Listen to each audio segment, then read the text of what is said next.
VP Tactical here. And today we're going to be talking a little bit about the GMRS radio. So bringing this back, told you I would cover segment part 2. So talking about the GMRS radios, General Mobile Radio Service, and ultimately signing up for the license or applying for the license, if you will. And so what I did is pulled up a couple of resources here that I wanted to show you folks and talk to you a little bit about. And of course, did want to welcome you back. Appreciate you stopping by. If this is your first time here, appreciate all the folks that have joined, subscribed, and become part of the squad. Hope the other folks do too. Definitely hit that like and subscribe button, that little bell. That way you know as soon as new stuff comes out. But this is going to be for today's purposes part 2 of the GMRS, so General Mobile Radio Service. So we're currently actually on the FCC.gov website, and so this just talks a little bit about the radios themselves. Gives you a little bit of detail about distance, frequency, so on and so forth. And so just kind of skim through some of this stuff. I'm not going to spend a ton of time on it, but GMRS radios, why you want these as opposed to one of the standard family radio service units, one of those small walkie-talkies as they call them, is that they just don't get very good distance. The GMRS radios definitely get significantly more distance. They're considerably more powerful, and that's why a lot of folks choose to use them. You'll see here on their website, that talks about, in the About section, it talks a little bit about the channels themselves. So from 462 megahertz to 467 megahertz, you'll probably know them as GMRS channels.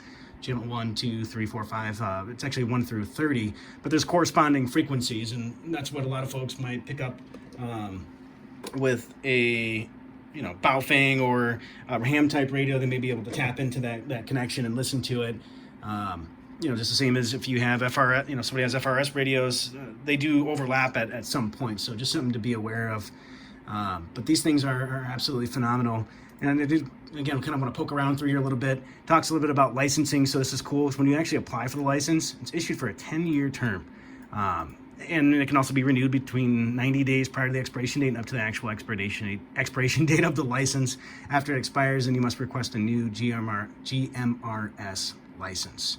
So this is if you are 18 years of age or older and not a representative of a foreign government, then you may receive that license, which is good for you and your immediate family members, regardless of age, and they can operate the GMRS stations and units within that license system. So this, under data here, actually covers the 30 GMRS channels. And you can see here it goes all the way from, like we talked about, 462, but in this case 462.55, all the way up through 467.7250, and the corresponding frequencies, or at least bandwidth along that. So frequency, bandwidth, sorry, just to clarify. And with this, it's pretty basic. So this kind of at least gives you an idea. With the GMRS radios, you can expect anywhere from 5 to 25 mile range. I mean, a lot of it's going to be contingent upon your surroundings, how much interference, are you in the city versus being out in the wilderness? If you're out in the wilderness, are you staring, at the person that's miles away, with no, with line of sight, or are there trees and then obstacles and things in your way? Those are the types of things that are going to disrupt your communications, or at least how far you'll be able to go with those communications. So just some things to be aware of. But the basics of it, when you actually decide that, hey, this is for me, whether you're hunting, whether you're off-roading, I use it a lot for Jeeps or Jeeping. We go off-road, communicate with other folks, about obstacles or just communication in general, so we all stay together and we're on the same page. Hunting, hiking, camping, literally the list goes on and on and on. Then you would come to the site, so FCC.gov. You could even Google it, applying for, FCC, apply for GMRS radio, and it'll pull it right up. I think that's actually what I had done to begin with, and that actually had pulled everything up. Yeah, FCC register for GMRS. As soon as you type that in, boom. Now these come up, apply for a new license, universal licensing system. And so in here, there's going to be 2 things that you'd have to do. One is apply for an FRN. An FRN, what that stands for is FCC registration number. So it's basically like your username or your identification code to log into the universal licensing system, which is where you actually apply for the license itself. So you actually have to apply for the FRN, the FCC registration number, which only takes a few minutes. I know that sounds more complicated. It is an extra step. Why they do that, I'm not sure. But you have to apply for the FRN. Once you apply for the FRN, you're in the system. Once you're in there, then you can go through and actually navigate to the various different licenses that are available. You would find the General Mobile Radio Service. I don't believe that it's abbreviated. It should be the full word, General Mobile Radio Service. And that being said, once you click on that, you're going to apply for it.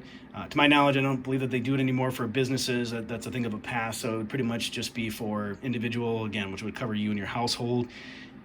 Second step would be basically paying the licensing fee. Well, actually, that would be the third step, excuse me. So first one, applying for the FRN, which we talked about here. Step two, logging into the Universal Licensing System, finding the General Mobile Radio Service license, and then applying for it.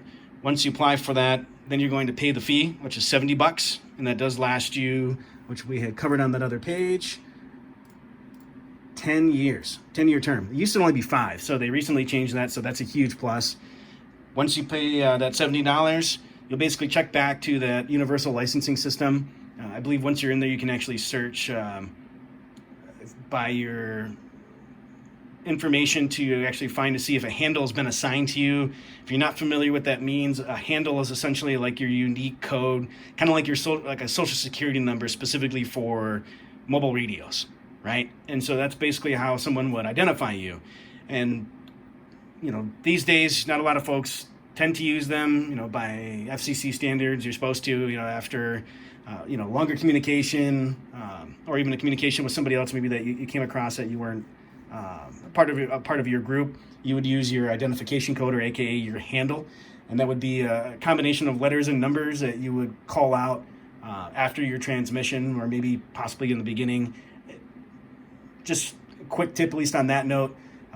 Other than that, that's pretty much the basics of it. So hopefully you like this video. It's informative to you, at least kind of point you in the right direction of what to do if this is something that you choose that you would like to have as part of your arsenal. Again, whether you are camping or off-roading or hunting or hiking, whatever it might be, these things are awesome, and it's definitely worth paying the $70. There's no test to take, so you don't have to worry about that. It's not like ham or amateur radio.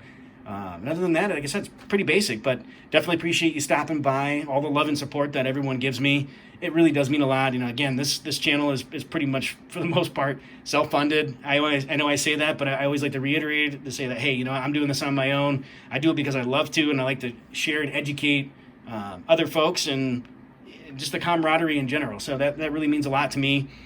And if you haven't, like I said, definitely hit that like and subscribe button. As always, be safe, stay vigilant out there, and hopefully we'll see you on the next video. My goal is to talk more about the bow, break that down, and then kind of go into maybe some other videos surrounding the bow, but stay tuned for that. Take care.